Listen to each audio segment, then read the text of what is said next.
A Midwestern woman has turned her weekend art hobby into the inspiration for a new business that's now gone nationwide. Fox's Amy Hockert has the story.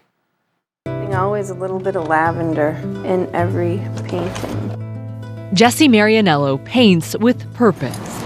I sketch it out first, so then I have a plan. Each of her tiny brushstrokes. And my eyes are constantly going back and forth, back and forth, back and forth. Capturing that thing that makes dogs like Bruno here special. I am, first and foremost, trying to capture their spirit and their intelligence. For most dogs, it's all in the eyes. Well, I think that we all do this when we're in a certain thought. One eye might be like, what? What are you thinking? What are you talking about? There's something going on with him in that moment. It's a level of detail that often goes unnoticed, but to anyone who's ever loved a pet, it's the kind of detail you never forget. She captured the fact that he just loved swimming and he loved his mama. And so it was the picture of him in the water and just kind of like looking up at me like, I love this. 7 years ago in Linden Hills, an unassuming Dawn Mitchell and her golden Wilson were approached by Jessie. Wilson just always commands the sidewalk, so he was just laying down. And Jessie came over and she said, would you mind if I painted your dog? I said, excuse me?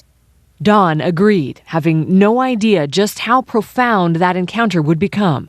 Several years later, she'd lose Wilson to cancer. And now that I don't have him anymore, it's beautiful. So now every now and again when I take a look at it, it just really, I'm like, oh, that's my boy. And so it began here on the streets of Minneapolis with awkward offers to paint random dogs. It would soon grow into a business, though, called Stray Dog Arts that now boasts a 2-year wait list.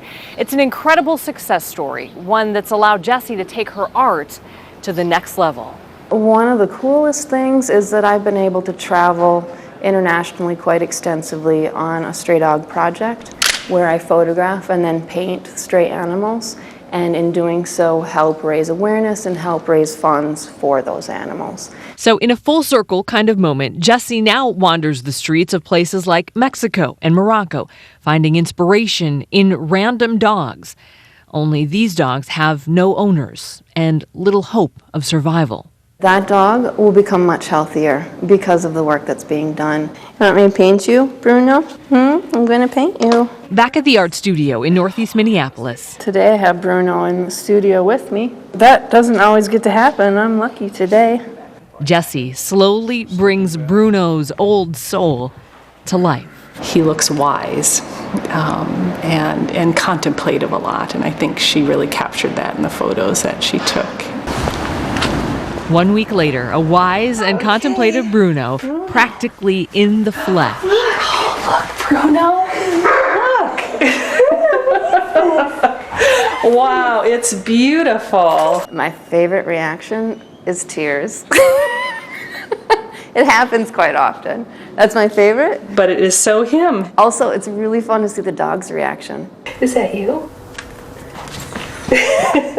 So some dogs are more visual than others. There's times when a dog is just like, me? Seriously?